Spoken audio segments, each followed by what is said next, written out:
आज से बैठ के भगवान का जयकारा लगाएंगे। बोलिए श्री सद्गुरुदेव भगवान की जय हो। पीछे वालों का जयकारा में मन नहीं लग रहा है। जो जयकारा नहीं लगाएगा उसके घर सबका पाप चल जाएगा और मुँह से भी और हाथ भी उठाना है। बोलिए श्री सद्गुरुदेव भगवान की जय। राजा रामचंद्र भगवान की जय। बाके बिहारी लाल की जय। ओम नमः पार्वती पतये हर हर महादेव। सज्जनों, आज हम सब लोग बिहार की राजधानी पटना दानापुर में श्री कृष्ण जन्माष्टमी महोत्सव के तृतीय दिवस में प्रवेश कर चुके हैं। आज हम आप लोगों को बताएंगे कि भगवान कितने दयालु होते हैं। तो आप लोग पीछे पीछे ये भजन सब लोग गाएंगे। माई लोग मुंह को बंद रखें, कान को खोल के रखें। एक आदमी ने कहा कि मैं सबसे बड़ा झूठ बोलूं, तो कहा बोलो। तो कहे 4 माई बैठल थी और चुप थी। इस दुनिया का सबसे बड़ा झूठ है 4 माई बैठल हों और चुप हो जाएं, ये हो नहीं सकता। जाना था वो बहिनी ओकर पतोहिया ऐसे, ओकर बिटियवा ऐसे, ओकर देवरनिया ऐसे, खिस्सा चालू। तो आप लोग पीछे पीछे भजन गाएंगी। कृपा कीन होती, बड़ा प्यारा भजन है। अगर भगवान कृपालु नहीं होते, उनके दरबार में आप लोग आते ही नहीं। कौन मुंह लेके आते? इतना पाप पहले ही से किए हो और कर रहे हो, लेकिन इतना जान रहे हो कि मेरा भगवान, मेरा परमात्मा दयालु है, मेरे सारे अपराधों को क्षमा कर देता है, इसलिए मैं उसकी शरण में जाऊं। और मेरे कन्हैया कहते हैं, पूज्य गुरुदेव भगवान ने यथार्थ गीता में लिखा है, सर्वधर्मान परित्यज्य मामेकं शरणं व्रज अहम त्वां सर्व पापेभ्यो मोक्षयिष्यामि मा शुचः। तो भगवान कृपालु हैं, दयालु हैं, दया के सागर हैं। इसीलिए तो हम सब लोग उनके दर पर जाते हैं। तो कृपा की न होती जो आदत तुम्हारी, सब लोग बोलो, न होती जो आदत तुम्हारी। कृपा की न होती जो आदत तुम्हारी। कृपा की न होती जो आदत तुम्हारे।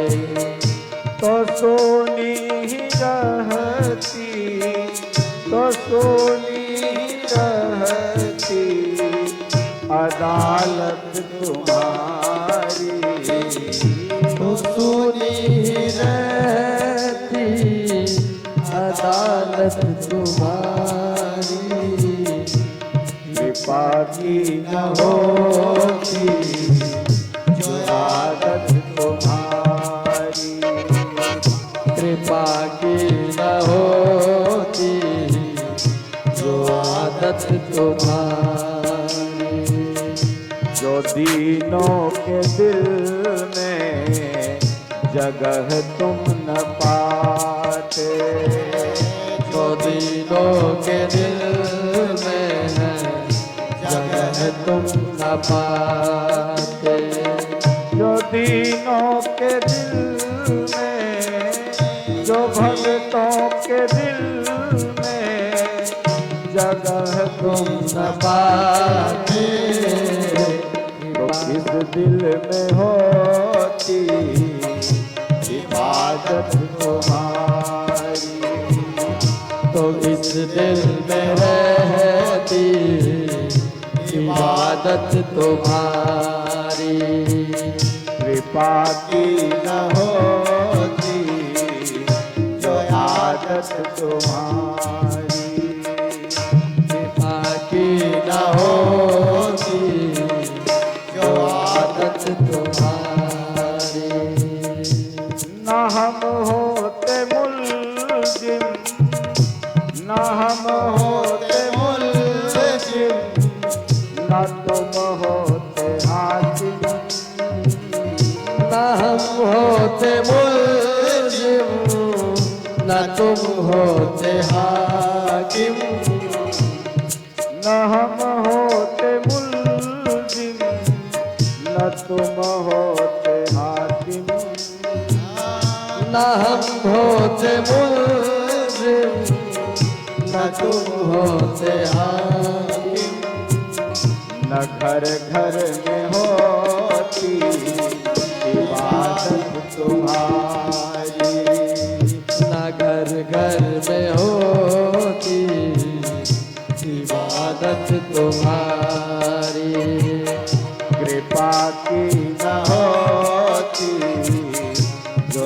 आदत तुम्हारी, कृपा की न होती जो आदत तुम्हारी, तो सोनी रहती अदालत तुम्हारी, तो सोनी रहती अदालत तुम्हारी, गरीबों की दुनिया है आबाद तुमसे, गरीबों की दुनिया है आबाद तुमसे, गरीबों की दुनिया है आबाद तुमसे, गरीबों की दुनिया है आबाद तुमसे, बादशाहत तुम्हारी गरीबों से तुम्हारी गरीबों से, कृपा की न होती जो आदत तुम्हारी, कृपा की न होती जो आदत तुम्हारी, तुम्हारी उल्फत के दृढ़ बिंदु है, तुम्हारी उल्फत के बिंदु है वे, तुम्हें सौंपते हैं अमानत तुम्हारी, तुम्हें सौंपते हैं अमानत तुम्हारी, कृपा की न होती जो आदत तुम्हारी, कृपा की न होती जो आदत तुम्हारी, तो सोनी रहती अदालत तुम्हारी, तो सुनी रहती अदालत तुम्हारी, सुनी रहती अदालत तुम्हारी। बोलिए श्री सद्गुरुदेव भगवान की जय हो। भगवान कृपालु होते हैं, दयालु होते हैं और भगवान का प्रतिनिधि करने वाले संत भी दयालु होते हैं। कोई शरण में आ जाता है, संत सोचते हैं भगत मेरा ठीक हो जाए। भगवान ने अर्जुन पर अगर कृपा न की होती तो क्या अर्जुन कभी महाभारत जीत सकता था? पितामह भीष्म ने प्रतिज्ञा कर लिया, या तो कल तुम रहोगे अर्जुन या तो मैं रहूंगा। अब तो पांडव दल में खलबली मच गई और कौरवों के दल में खुशी मच गई। सबों ने सोचा कि पितामह भीष्म की प्रतिज्ञा झूठी नहीं हो सकती और पितामह भीष्म मर नहीं सकते, ये तो इच्छा मृत्यु वरदान में है। कल अर्जुन मर जाएगा और जब पांडवों में अर्जुन मर जाएगा तो हम लोग तो इन 4 भाइयों को तुरंत मार देंगे। लेकिन अर्जुन भगवान का प्रभाव जानता था। अर्जुन ने कहा, प्रभु आप जानो हम क्या जाने, बच्चों को पकड़ लो, इधर उधर घूमे नहीं। तो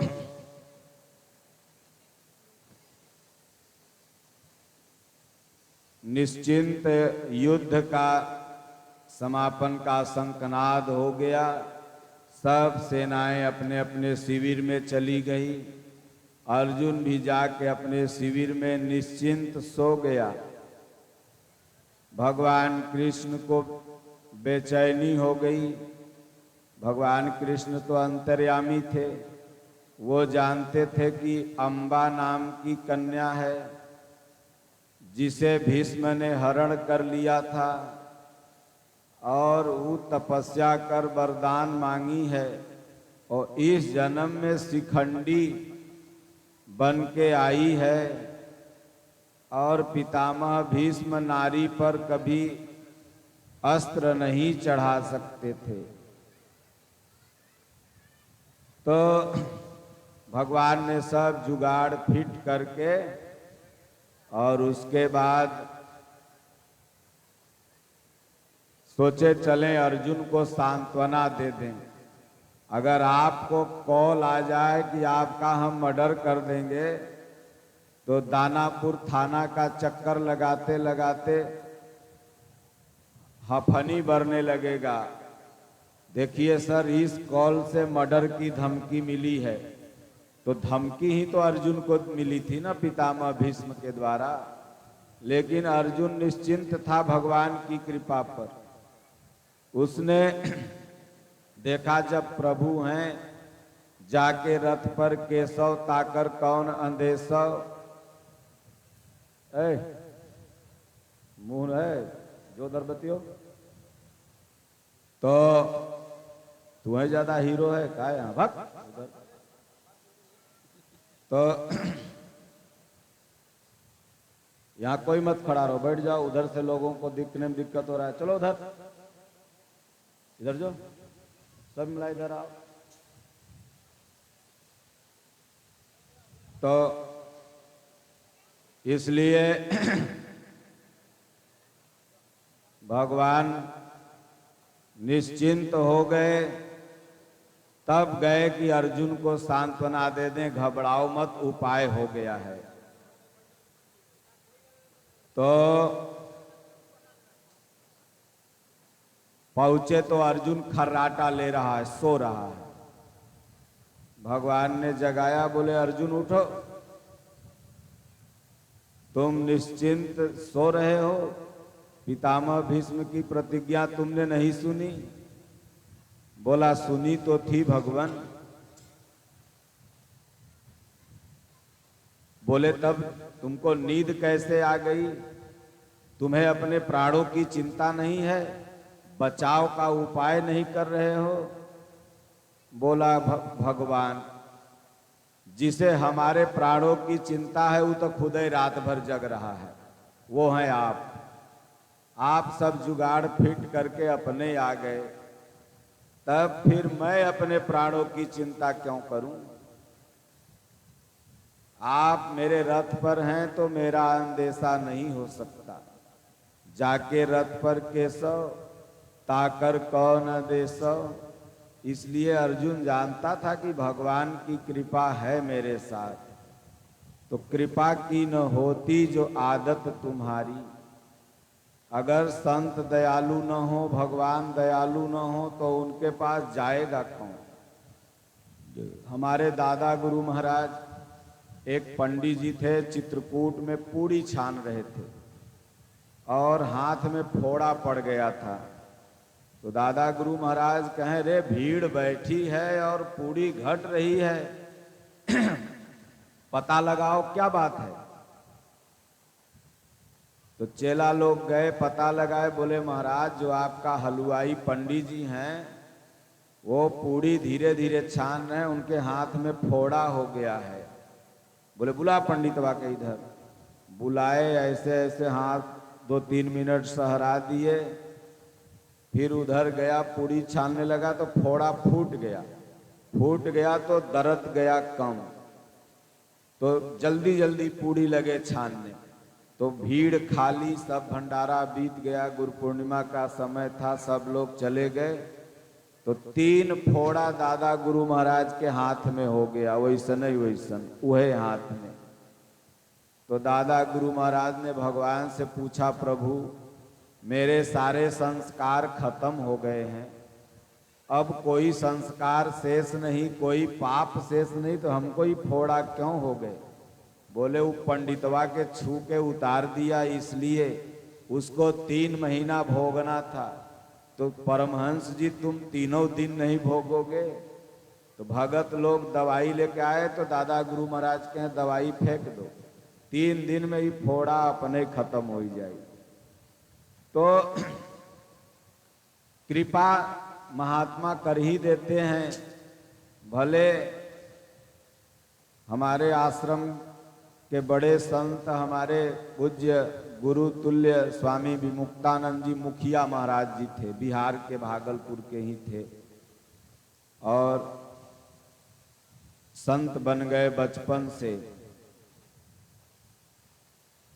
मुजफ्फरपुर में डिग्री कॉलेज में वो बीए वाले कॉलेज में पढ़ाई भी किया था। उनके नाना के नाम पर अभी भी भागलपुर में स्कूल है। तो